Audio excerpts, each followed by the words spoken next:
Le numéro que vous avez composé n'est pas attribué. Nous vous invitons Comment ça? Et voyez les petits sacs comme ça, j'en ai différentes tailles. C'est vrai que j'ai la chance avec le DEP de pouvoir avoir la RAMQ.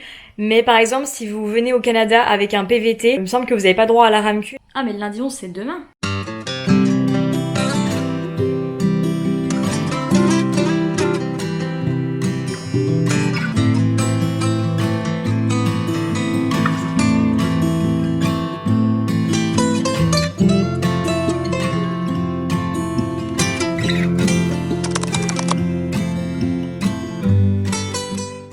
Hello les gars, j'espère que vous allez bien. Aujourd'hui on est le vendredi 8 décembre.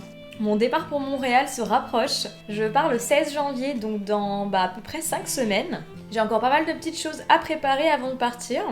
Donc aujourd'hui je vais vous emmener avec moi dans ces petits préparatifs. Mais d'abord je voulais vous raconter que j'ai trouvé un logement à Montréal. Ah mon petit chat, on a trouvé un logement. Viens. Il est content lui aussi qu'on a trouvé un logement. Hein? T'aimes pas? Oh, il aime pas. La dernière fois que je vous ai parlé du logement, c'était dans ma vidéo sur comment trouver un logement à Montréal. Je vous avais dit que j'avais peut-être une piste pour une sous-location. Donc très rapidement après cette vidéo, j'ai eu un retour pour cette sous-location et les chats n'étaient pas autorisés. Donc c'est tombé à l'eau. Et en même temps, donc quelques jours après, j'ai commencé à chercher de nouveau, mais cette fois, j'ai cherché un 4,5, donc un 2 chambres, toute seule, pour ensuite trouver une personne avec qui habiter.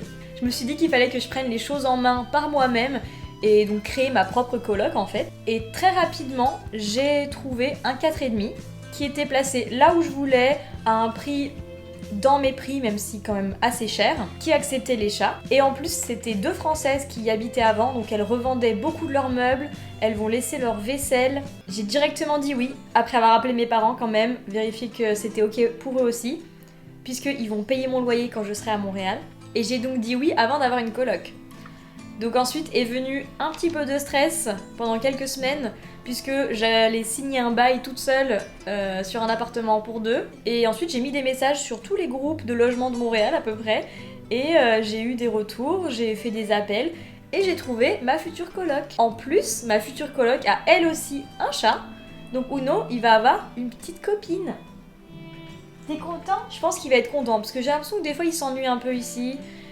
Et il aime bien les autres animaux. Donc j'espère que ça va bien se passer. Qu'est-ce qu'il y a? Oh, il y a un oiseau. Donc voilà, il y a quand même un petit risque si ça se passe mal avec les chats. Mais on va prendre ce risque et je pense que Uno est assez sociable. Le chat de ma future coloc l'est aussi normalement. Donc je pense que ça va bien se passer. Et j'ai vraiment hâte et ça m'a vraiment soulagée d'avoir trouvé un logement, puisque comme je vous avais dit dans cette vidéo sur comment chercher un logement à Montréal, c'est vraiment dur d'avoir un logement qui accepte les animaux à un prix qui n'est pas totalement indécent. Donc je suis quand même très contente. Donc c'est une reprise de bail et le bail se finit le 31 juillet il me semble. Donc là on verra avec ma coloc si on décide de continuer dans cet appartement là ou si on en trouve un autre entre temps, puisqu'il y a quand même quelques points négatifs et c'est surtout le management de l'immeuble qui est vraiment horrible apparemment, comme le disent les avis Google. Il y a des avis Google horribles, mais on a décidé de prendre ce risque là quand même puisqu'il nous fallait un logement. Donc on va croiser les doigts qu'on n'ait aucun des problèmes qui sont donnés dans les avis Google. Entre autres, les ascenseurs ne marchent pas, il y a des cafards, pas d'eau chaude, vraiment plein de problèmes. Tous les problèmes qu'il peut y avoir dans un logement. La prochaine chose qui me stressait un petit peu avant le départ, c'est de voyager avec Uno dans l'avion. Donc si vous avez vu ma vidéo sur comment voyager avec un chat dans l'avion, j'ai déjà pris mon billet d'avion et Uno est déjà sur la réservation. Et j'ai aussi déjà une caisse de transport. Mais je voulais vérifier que les dimensions que j'avais, c'était les bonnes dimensions et qu'il n'y avait pas un poids maximal, puisque Uno, il se fait quand même de plus en plus gros et j'ai peur que s'il y a un poids maximal qui en général dans beaucoup de compagnies est autour de 7-8 kg, le chat plus la caisse, j'ai peur qu'il dépasse. Donc j'ai appelé Air Canada pour obtenir ces réponses et je vous laisse avec ça. C'est gentil de me ramener ton petit coton-tige.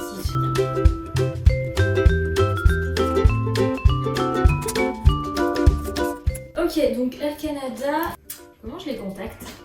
Pour nous joindre, yes. SFR, bonjour. Le numéro que vous avez composé n'est pas attribué. Comment ça? Alors j'arrive pas à trouver de numéro pour Air Canada. C'est plus compliqué que prévu. Ah, j'ai trouvé un autre numéro. Welcome to Stowdye. Unfortunately, you've reached us either outside business hours. Alors, je pensais que ça allait être plus facile d'appeler Air Canada. Ok, bon bah j'ai un autre numéro, je vais essayer, hein, mais... Si vous n'êtes pas membre à Aéroplan, veuillez suivre continuer. Ok, super, alors j'arrive pas à les joindre. Téléphone, j'ai un nouveau téléphone. Je pense que j'appelle pas le bon numéro, mais au moins j'aurai un humain au bout du fil. Merci d'avoir appelé la boîte vocale d'Air Canada. Air Canada, bonjour. Bonjour, C'est dis-moi. 27, 40 et 55 le maximum sur le triple 3 pour Ok. cage qui est souple. Parfait, ok, c'est bien ce que j'avais vu. Et bah merci beaucoup d'avoir pris le temps. Bon, au moins il m'a confirmé que c'était la bonne dimension de caisse, mais il faut que le chat soit à l'aise dans sa cage. Donc est-ce qu'on met Uno dans sa cage et on regarde s'il a l'air à l'aise? Il est tellement grand, en fait je suis rentrée chez mes parents il y a pas longtemps et j'ai vu mes chats chez mes parents. Et ils sont tellement plus petits à côté, en fait il est vraiment énorme. T'es trop gros mon chat, j'ai pas envie de te mettre en soute. J'ai vu un post sur Facebook où les gens demandaient comment ça se passait de mettre son chien en soute, etc.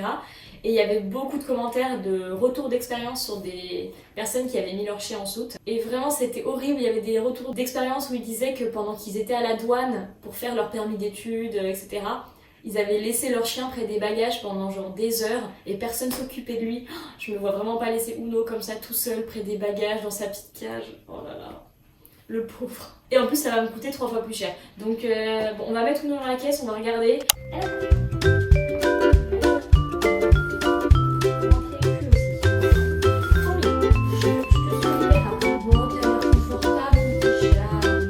Bon bah on en pense quoi? En vrai il a l'air bien, il est presque content là, il s'est couché. On en pense quoi mon petit chat? T'es prêt à voyager dans l'avion comme ça? C'est vrai que t'es un petit peu limite quoi, tu peux jouer. Et si j'ouvre le côté? Il est trop mignon. Regarde, t'as même de la place là. Bon, je te libère. Il s'en fout de la cage, il voulait juste jouer lui pour l'instant. Tiens. Il a l'air de bien aimer sa cage, non? Je pense que ça va le faire. Ça va faire mon petit chat, ouais? Allez, ça c'est fait. On va appeler le vétérinaire mon petit Uno. Ben oui. Oh. Bah oui, parce qu'il faut te castrer. Après, tu vas pisser partout sinon. Vous êtes allé envoyer bonjour? Oui, bonjour. J'ai un petit chaton, je voudrais le faire castrer. Ok, bah parfait, merci beaucoup. Je vous en prie, au revoir, bonne journée. À vous aussi. 180 € quand même. Hein. Alors, je viens de les rappeler. C'est pas 180 €, c'est 100 € 80 centimes. Je sais pas pourquoi 80 centimes. Et je dois emmener Uno à 8 h du matin.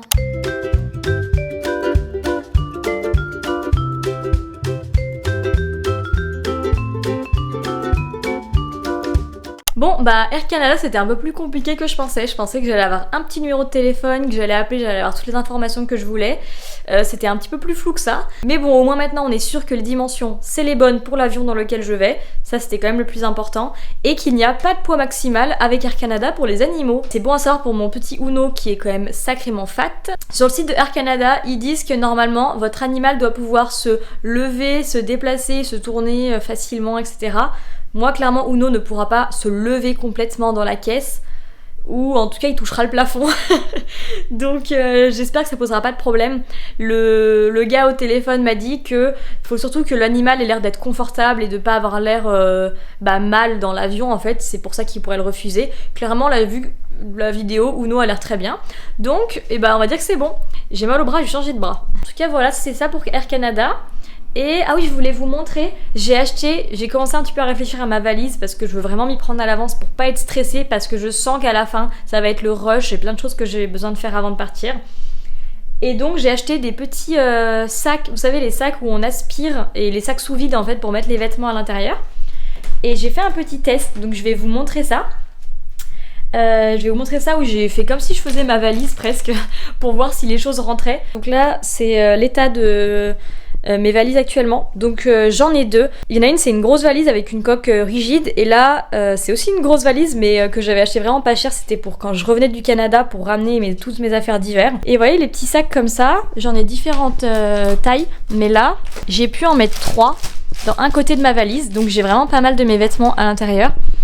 Et oui, c'est possible que ma valise dépasse les 23 kilos, mais je pense que je vais faire en sorte que une des deux valises, donc celle-ci je pense, soit la valise lourde et celle-ci soit la valise la plus légère entre guillemets. Et si jamais celle-ci dépasse les 23, et bah c'est tant pis, je serai prête à payer. Il me semble, j'avais regardé que c'était 100 $, canadiens, si je dépasse les 23 kilos, tant que je suis en dessous des 32.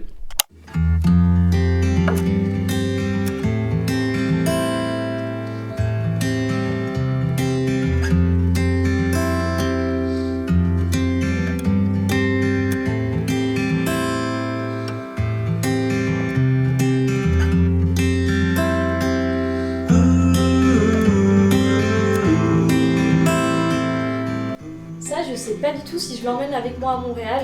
C'est une petite robe que je mets à chaque fois que je vais quand je mets un maillot de bain en fait. C'est ma petite robe de plage. Mais est-ce que je vais aller un jour à la plage? En vrai il y a la plage hein, à Montréal.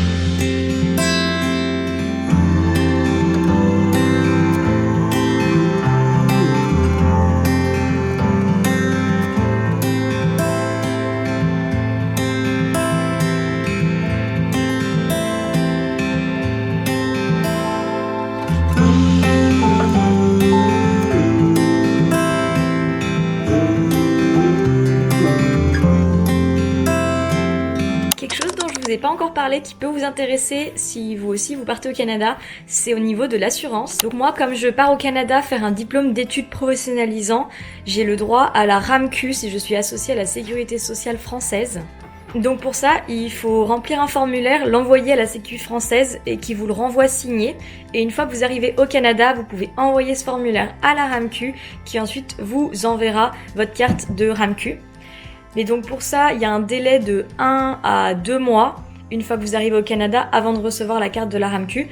Et donc il faut souscrire à une autre assurance santé pour ces 2 mois-là, parce que si vous avez un problème, si là je me casse l'épaule en arrivant ou je tombe malade, ça va me coûter super cher l'hôpital au Canada sans assurance. Donc je pense que je vais partir avec l'assurance Desjardins. Je vous mettrai le lien dans la barre d'infos. Ils ont une assurance visiteur et je crois que pour 2 mois j'en ai pour 100-150 €, donc c'est pas excessif. Donc je préfère payer ça au cas où je tombe malade. Et pour la RAMQ, j'ai déjà envoyé le formulaire par la poste rempli à la Sécu, donc là j'attends qu'ils me le renvoient. Mais bon, non, avec la Sécu française, on sait jamais trop où ça en est, on n'a pas trop de contact avec eux. Et donc, je pense que dans 1 ou 2 semaines, si j'ai toujours aucune nouvelle, j'ai rien reçu par courrier, je pourrais prendre un rendez-vous téléphonique sur le site. D'ailleurs, je vais en prendre un maintenant pour prendre un peu d'avance. Comme ça, je pourrais les avoir au téléphone. Et sinon, j'irai carrément sur place leur demander. Puisqu'au bout d'un moment, je ne partirai pas de la France sans ce document. C'est vrai que j'ai la chance avec le DEP de pouvoir avoir la RAMQ, mais par exemple si vous venez au Canada avec un PVT, il me semble que vous n'avez pas droit à la RAMQ, et donc dans ce cas-là, il faut souscrire à une assurance pour toute la durée de votre PVT par exemple.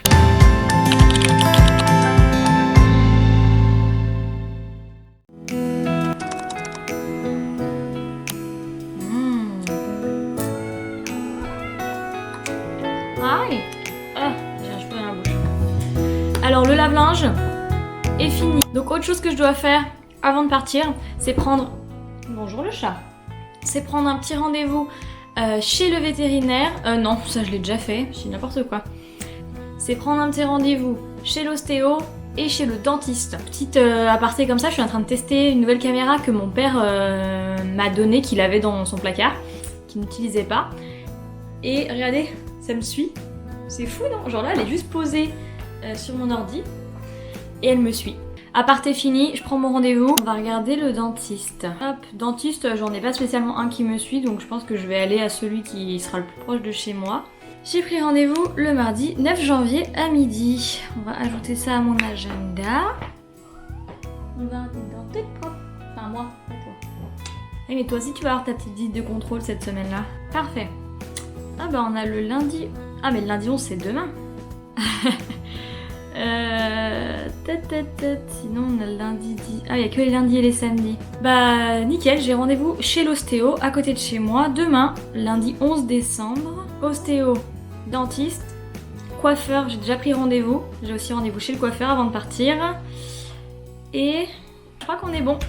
Voilà, c'est tout pour mes petits rendez-vous. Donc normalement, je serai toute prête à partir. Bon bah je pense que j'ai vu tout ce que j'avais à voir sur ma liste pour cette semaine pour préparer mon départ. Je pense que je vais arrêter cette vidéo ici. C'était un petit peu décousu je pense, mais je voulais quand même vous emmener avec moi pendant les préparatifs parce que je sais que ça peut intéresser ceux qui préparent aussi un voyage. Je vous souhaite une bonne semaine et je vous retrouve la semaine prochaine pour une nouvelle vidéo. Ça va être une vidéo sur mes 2 premiers mois sur YouTube et comment c'est la réalité de commencer une chaîne YouTube. Voilà, bisous!